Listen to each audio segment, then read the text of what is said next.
Jueves 20 de enero y comenzamos mensaje directo inmediatamente después de TV Noticias Central.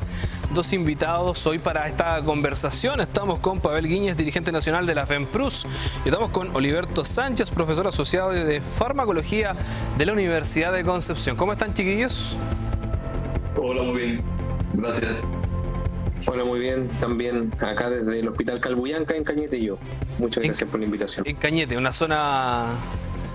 tremenda zona, no hay duda. Una hermosa zona.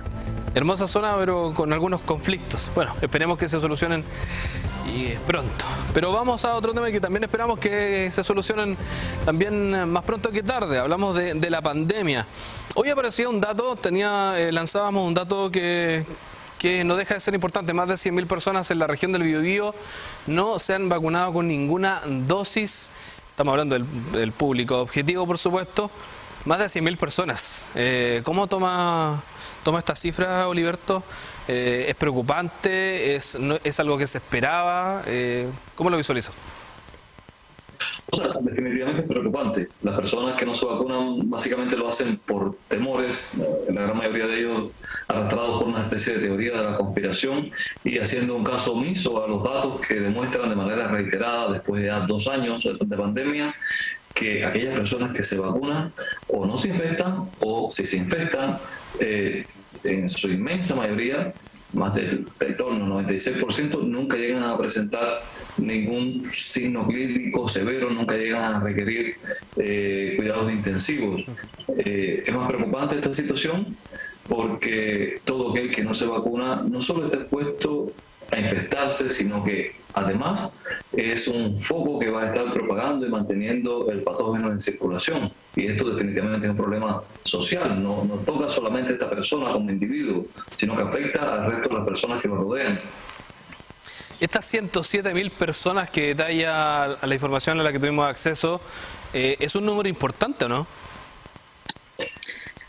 Definitivamente es importante, más aún con las cepas que están apareciendo y que tienen un alto nivel de contagiosidad, de transmisibilidad. O sea, una persona que no se vacuna y que se infecta el virus en este individuo se va a multiplicar a niveles más altos y se va a propagar de una manera más fácil y durante más tiempo que una persona que esté vacunada, aunque esa persona que esté vacunada llegue a infectarse. Entonces, básicamente se está contribuyendo a que se mantenga el patógeno en circulación. Sí. Oye, Pavel, en este sentido, ustedes como trabajadores de la salud, ¿cómo visualizan esta cifra que no deja de ser importante? O sea, cuando me preguntaron cuántos creía yo dije alrededor de 30, 40.000, pero cuando me dicen 107.000, igual fue llamativo, fue sorpresivo.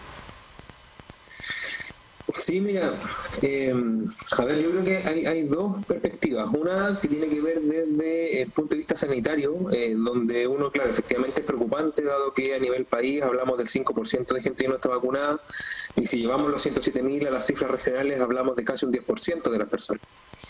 Pero sin embargo, a mí me parece que estando de acuerdo con lo que dice el profesor, hay un factor que no es menor, que es importante también incorporar, digamos, a la ecuación de cómo se genera la estrategia de comunicación de riesgo, que varios hemos dicho que desde el gobierno al menos no se ha hecho el mejor esfuerzo en esa materia, dado que vivimos en una región que tiene una alta tasa de población perteneciente a pueblos originarios, de las cuales yo me atrevería a señalar, siendo parte del pueblo originario, yo soy mapuche, que hay no solamente desconfianza, sino que también responde a un modelo médico diferente en el cual hay que hacer esfuerzo para transmitir que efectivamente este proceso de vacunación es necesario y es deseable, pero que además es un tratamiento complementario a otros mecanismos que puedan tener los propios pueblos originarios.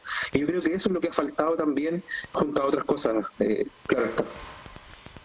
En ese sentido, continúo contigo, Pavel. ¿Cómo, 3 aspectos positivos del combate de la pandemia que haya tenido este gobierno que podamos destacar? Después vamos a ir con los negativos, pero quiero destacarlo al menos 3. ¿Cuáles destacarías tú?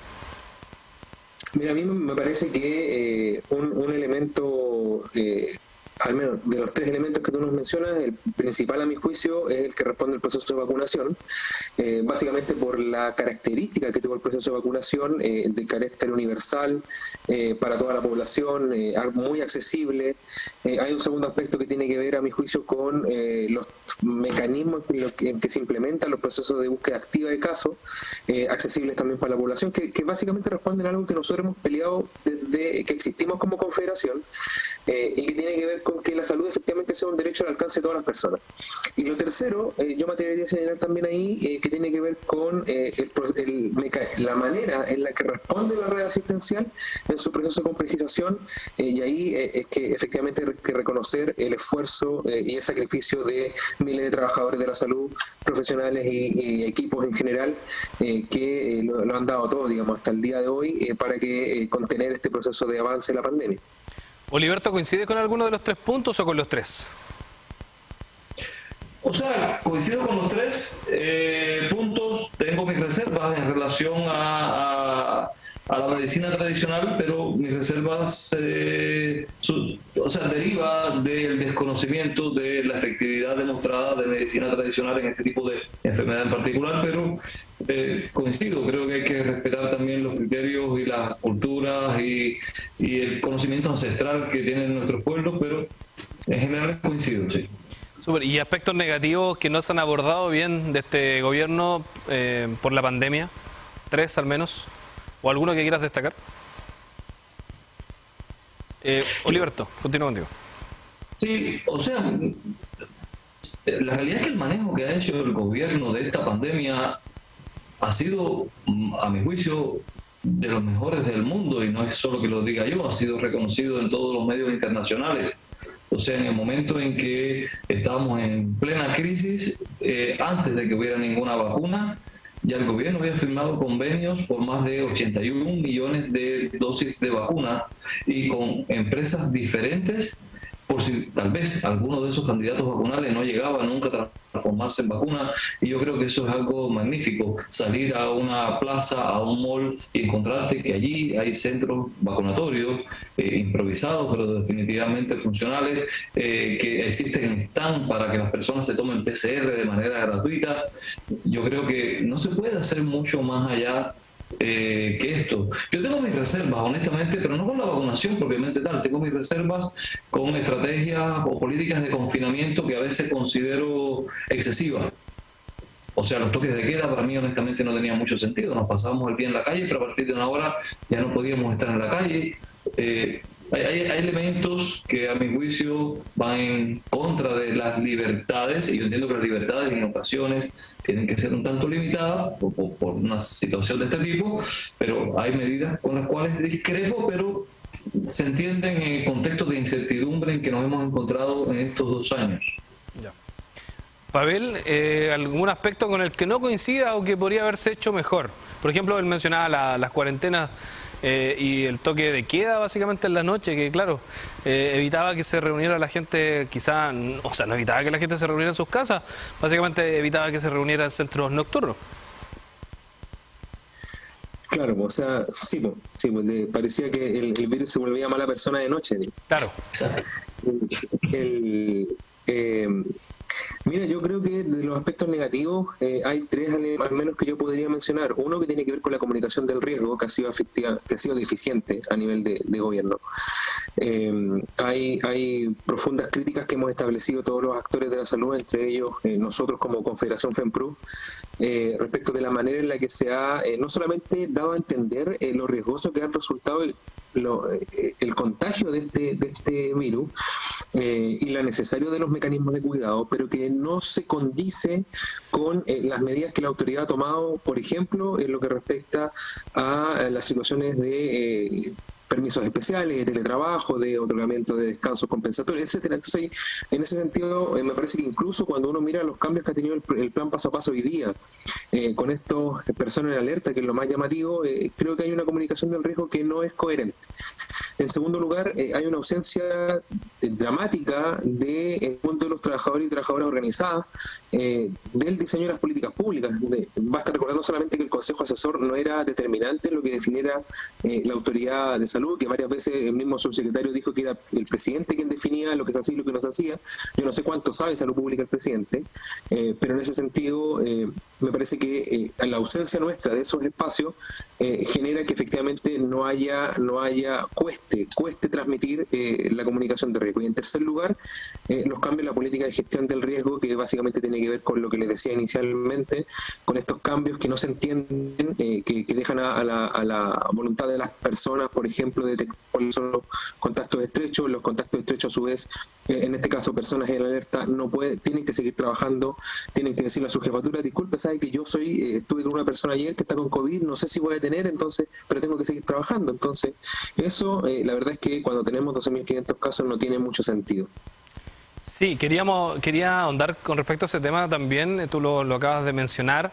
Hay cambios donde, como tú lo mencionas bien, se le da la responsabilidad a las personas, porque se ve un aumento quizá de casos exponencial donde la autoridad quizá no alcance a comunicar a todos los contactos estrechos.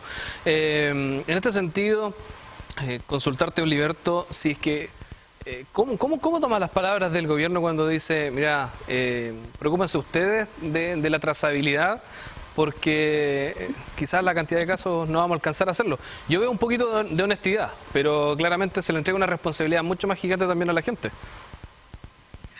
Yo creo que estamos, después de 2 años de pandemia, hemos asumido que el gobierno nos lo tiene que decir todo y nos tiene que imponer lo que debemos o no hacer. Y yo pienso que es hora de que todos vayamos entendiendo algo que va a ocurrir sí o sí. En el corto plazo, no en el largo plazo, en el corto plazo, el coronavirus va a pasar de ser aquello que definimos como una especie de pandemia a ser un virus endémico. Y como virus endémico, esto en todo el mundo, obviamente, tenemos que aprender a convivir con él, tenemos que aprender a convivir con el coronavirus tal y como convivimos con la influenza. Yo creo que lo que está pasando ahora mismo, con esto de que el gobierno un poco delega en las personas la responsabilidad, es parte de esa transición que tenemos que hacerla. No podemos estar los próximos 10, 20 años en pandemia, con las medidas excepcionales que se han estado tomando. Creo que es parte de un proceso paulatino, en el cual vamos a implementar políticas tales como, en el caso de la influenza, probablemente vacunación todos los años en base a la cepa que va apareciendo y demás, pero nunca nos han puesto en cuarentena o nos han guardado libertades por la influenza. Pues bien, con el caso del coronavirus debemos ir transitando ese camino. Llegó para quedarse y vamos a tener coronavirus probablemente para siempre. Cepas diferentes, más o menos patogénicas. Vamos a tener que buscar estrategias para que las vacunas que respondan a estas nuevas cepas estén en un periodo de lapso más corto, como pasa con la influenza, pero también vamos a tener que modificar nuestra forma de vivir con este nuevo virus endémico, ¿sí? Y transferirle la responsabilidad a las personas es lo que corresponde en una situación de una patología que es endémica. De lo contrario, ¿hasta cuándo vamos a seguir en pandemia? Sí, voy a ir a algo más profundo también que mencionaba Pavel, que tiene que ver con quién se hace cargo finalmente, como empleador o no, cuando un trabajador dice: mira, tengo un amigo con el que estuve, se contagió de COVID-19, hizo contacto estrecho, entre comillas, por naturaleza, porque estuve, no sé, 4 horas compartiendo con él en un asado. ¿Cómo lo va a tomar el empleador? ¿Qué garantías tiene el trabajador cuando se enfrenta a esta situación? Te lo consulto a ti, Oliverto, en ese sentido, porque, claro, esa es como la respuesta que buscamos de parte del gobierno. O sea, en mi punto de vista, sin haberle dedicado mucho tiempo a pensar en ello, es que tenemos que aprender a coexistir con el coronavirus como si fuera una influenza. ¿Qué ocurre cuando alguien está en su casa con influenza, tiene un familiar cercano con influenza?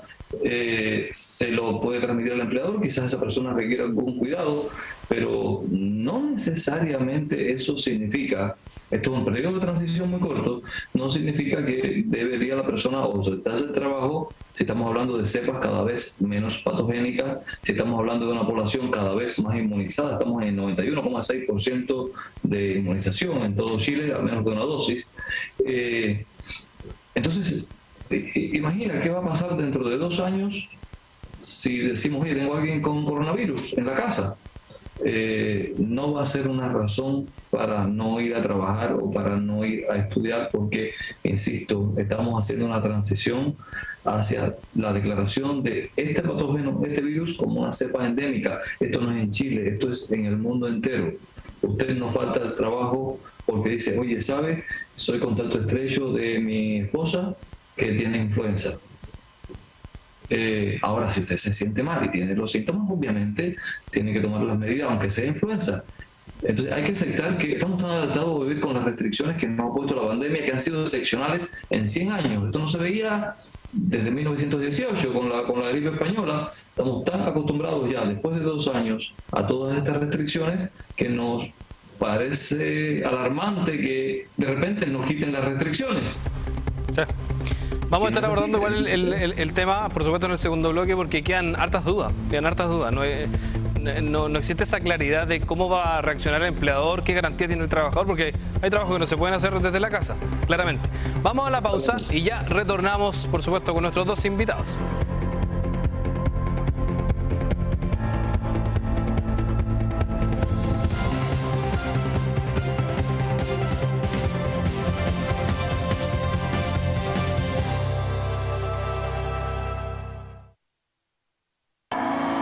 La verdad es que siempre me ha gustado mucho el deporte. Practico básquetbol desde los 9 años. Jugar básquetbol me llena un montón, sobre todo estando con mis compañeras, porque somos todas estudiantes de la universidad, estamos viviendo todos los mismos procesos y la verdad es que nos llena de alegría poder practicar deporte, hacerlo a tan buen nivel, estudiar enfermería, y el básquetbol en sí se parece mucho porque nada más se forman equipos. En el centro de salud uno va a formar equipos con tus colegas para poder ayudar a las personas, y en el básquetbol vendría siendo para poder sacar adelante un partido. Si quieres estudiar una carrera del área de salud, aquí cada lugar es un mundo diferente, y el mundo de enfermería la verdad es que es muy lindo, porque uno está en primera instancia para cualquiera que lo necesite. Siento que la Universidad de Concepción me entregaba las 2 cosas, y por lo mismo escogí la carrera que escogí, y estoy tan feliz de poder participar en el equipo de la universidad.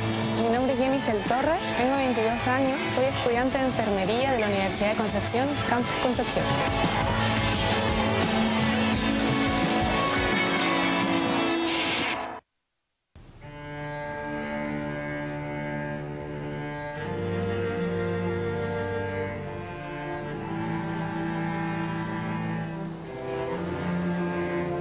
Hay 2 opciones.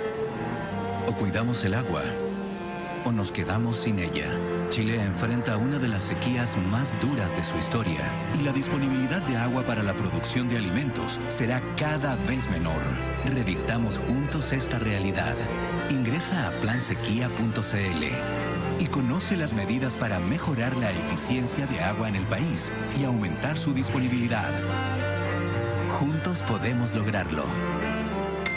Gobierno de Chile.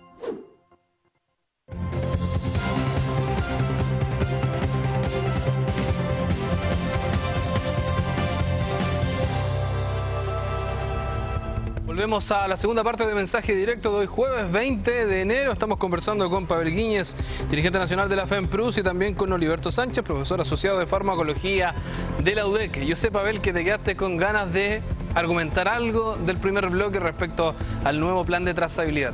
Tengo ese instinto, lo sé. Si me equivoco, me sacan inmediatamente del canal. No, mira, lo que pasa es que yo difiero, o sea, no es que difiera, yo creo que hay una mirada que es demasiado optimista de parte del profesor. Me parece que efectivamente uno tiene que aprender a convivir, pero estamos en una etapa de la pandemia, del desarrollo de la pandemia, en la que no solamente no tenemos los recursos económicos para poder no solamente levantar camas críticas, sino que además contratar personal adecuado. Durante el mes de septiembre del año pasado se empezó a desvincular un número importante de equipos, de profesionales, de técnicos, de administrativos, que eran vitales para el control de la pandemia. Sumado a eso, se empezó a acoger nuevamente las listas de espera que habían quedado postergadas, que a nuestro juicio ascendían a aproximadamente 5 millones de atenciones que no se habían realizado.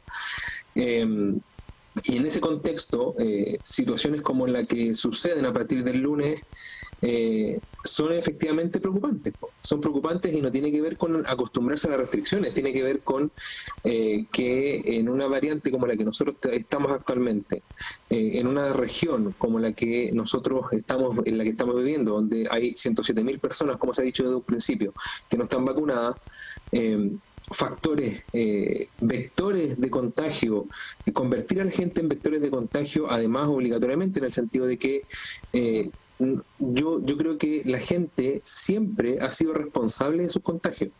Siempre, y lo digo además por cosas que nos cuentan a nosotros los mismos usuarios. Se preocupan ellos de la gente con la que estuvieron, le comentan que están contagiados, que están positivos, pero lo que sucede no tiene que ver con hacer responsable a la gente. Lo que pasa es que se desresponsabiliza el gobierno y las autoridades de gobierno de proveer de los mecanismos de soporte para que efectivamente las cuarentenas se puedan desarrollar. Ese es el problema de fondo. Entonces hoy día una persona que está contagiada, que se siente mal, tiene dudas legítima de si efectivamente espera que se agrave o si va a trabajar igual, porque el día de mañana, en un país que tiene el 50% de informalidad en el trabajo, que depende del día a día, y que además estamos en un régimen en el que muy poca gente está sindicalizada, es complejo decirle a la gente, ¿sabes qué? No tienes más licencia médica si es que tú eres contacto estrecho. No la tienes. Entonces arréglatela solo. Sí, esas como las grandes dudas que aparecen entre la población y también a través de las redes sociales. Lo que uno capta es como eso, no estamos diciendo que sea bueno o sea malo, sino que son las incertidumbres que tienen las personas. Ahora vamos a ir con respuesta cortita, más de 30 segundos no, solo 30 segundos cada uno. Miren lo que les voy a preguntar. A ver, tiene que ver con que, a ver, ¿ninguno de los dos se ha contagiado de COVID? No que yo sepa. No que yo sepa. No, exacto, no que yo sepa. En el caso de que se contagiaran o tuvieran la posibilidad de contagiarse para quedar inmune para siempre, es una pregunta hipotética. ¿Con qué virus se contagiarían si decidieran? Estamos hablando de la original, de la Delta, Gamma, Omicron. ¿Cuál escogerían y por qué? Según lo que ustedes conocen y el comportamiento que han podido ver de cada uno. Vamos a partir con el profesor. Yo preferiría contagiarme con Omicron. Ya, ¿por qué? Básicamente porque reúne muchas de las mutaciones que tienen las nuevas variantes y además ha demostrado ser lejos la menos patogénica que causa enfermedad grave de las que han estado circulando hasta ahora. Súper. Y por tanto es la más cercana desde el punto de vista genético a las nuevas cepas y probablemente las que surjan en los próximos meses o años. ¿Pavel? Con Megatron. Ya. No, mira, yo creo que estoy de acuerdo con el profesor. Creo que la variante Omicron, junto con el nivel de inmunidad que ha alcanzado la población y las características que ha presentado en términos de sintomáticos, me da la sensación de que es una de las más contagiosas, pero una de las que genera menos problemas de salud posteriores. Oye, ¿y qué pasaría si no tuvieran ninguna vacuna? ¿Con cuál escogerían contagiarse? Ahí cambia la situación quizá. Cambiemos el orden de la respuesta ahí. Pavel, primero, si no tuvieras ninguna vacuna y tuvieras que contagiarte de una sí o sí, ¿cuál escogerías? Me mantengo en la misma. Ya. ¿Profesor? También ya. Es la menos riesgosa hasta ahora. Ok, incluso si no estás vacunado. Exacto. Sí. Vamos con la siguiente pregunta. Bueno, el personal de la salud comenzó su cuarta dosis, comenzó desde hoy, se adelantó el proceso de vacunación. ¿Pensaste, Pavel, alguna vez que ya te iban a estar inoculando con una cuarta dosis? Mira, la verdad es que no. Uno con una mirada con más esperanza esperaba que esto fuera a controlarse un poco antes, de llegar a un nivel en el que efectivamente ya esto fuera declaradamente endógeno, y endémico, y en ese sentido poder ya comportarnos como nos comportamos con la influenza y recuperar las libertades que teníamos previamente. Y la verdad es que no esperaba yo que llegáramos a una cuarta dosis y probablemente se venga también una quinta y bueno, y así. ¿Profesor? En otro escenario, en un universo paralelo, no debería ser necesaria una cuarta dosis. ¿Pero a qué me refiero cuando digo esto? los niveles de anticuerpos, más que los anticuerpos, siempre se habla de los anticuerpos, pero también existe la respuesta celular que nadie menciona y que es importantísima. Cuando nos vacunamos tenemos dos tipos de respuesta: la humoral, los anticuerpos, y siempre se habla de ellos, y la respuesta celular. Bueno, después de la vacunación adquirimos los dos tipos de respuesta. Nuestro sistema inmune responde generando anticuerpos y especializando células para que hagan frente al virus o a las células infectadas. Con un esquema completo de vacunación, las dos dosis, y después una dosis de refuerzo, deberíamos estar listos. En teoría, ¿qué es lo que ha pasado en la práctica? En la práctica lo que ha ocurrido es que han aparecido cepas que son muy diferentes de aquellas que se usaron para hacer la vacuna. Entonces, aquí se suman dos elementos fundamentales. Los títulos de anticuerpos que generamos cada uno de nosotros cuando nos vacunaron se han ido reduciendo, y de esos títulos de anticuerpos, de esa cantidad de anticuerpos que está en nuestra sangre, solo el 5 o el 10% es capaz de reconocer adecuadamente a Omicron y a las cepas relacionadas. Ahora apareció Deltacron, y ese 5%, si los títulos de anticuerpos son bajos, pues ese 5% obviamente también es muy chiquitito. ¿Por qué la cuarta dosis? Porque aunque el mismo 5% va a ser el que siga, el que va a reconocer a Omicron, la realidad es que si subimos los títulos, ahora el 5% no va a ser tan pequeñito, sigue siendo 5%, pero es un tanto más grande. Entonces, esta cuarta dosis es una dosis que no debió haberse dado si hubiéramos tenido una vacuna actualizada con las cepas que tenemos ahora mismo. Pero como no tenemos esa vacuna, no nos queda otra que intentar subir los títulos de anticuerpos, y así se ha demostrado en varios estudios que se han hecho viral en Israel, disculpen, bajo la lógica de que si subimos esos títulos de anticuerpos, los poquitos que sí reconocen a Omicron también van a elevarse. Y esto es importante hasta tanto, esto lo mencioné al inicio de la entrevista, hasta tanto no se creen nuevas vacunas adaptadas a las nuevas cepas, como mismo se hace con influenza. Entonces sí, hay que vacunarse con la cuarta dosis, y los ensayos que se han hecho en otros países demuestran que aún así te puedes infectar, pero no tienes ni síntomas, eres totalmente asintomático aunque estés infectado, o si hay síntomas son muy leves para las personas que han recibido la cuarta dosis. Hay un estudio muy bueno realizado en Israel sobre este tema. Sí, el profesor nos va a deber como 3 minutos, Pavel, pero no importa, porque está buena la explicación, por supuesto, para que nos deje bien informados. Chiquillos, yo les quiero agradecer su tiempo, su disposición para conversar sobre estos temas, más que invitados, por supuesto, para una próxima oportunidad, para ver cómo se ha desarrollado el proceso de la cuarta dosis y si esta cantidad de vacunados o no vacunados, bien digo, disminuye. Ojalá que sí. Así que muy agradecido que hayan estado con nosotros. Pavel, muchas gracias. A ver si nos puede dar un minuto. La música me dice que no, pero si te...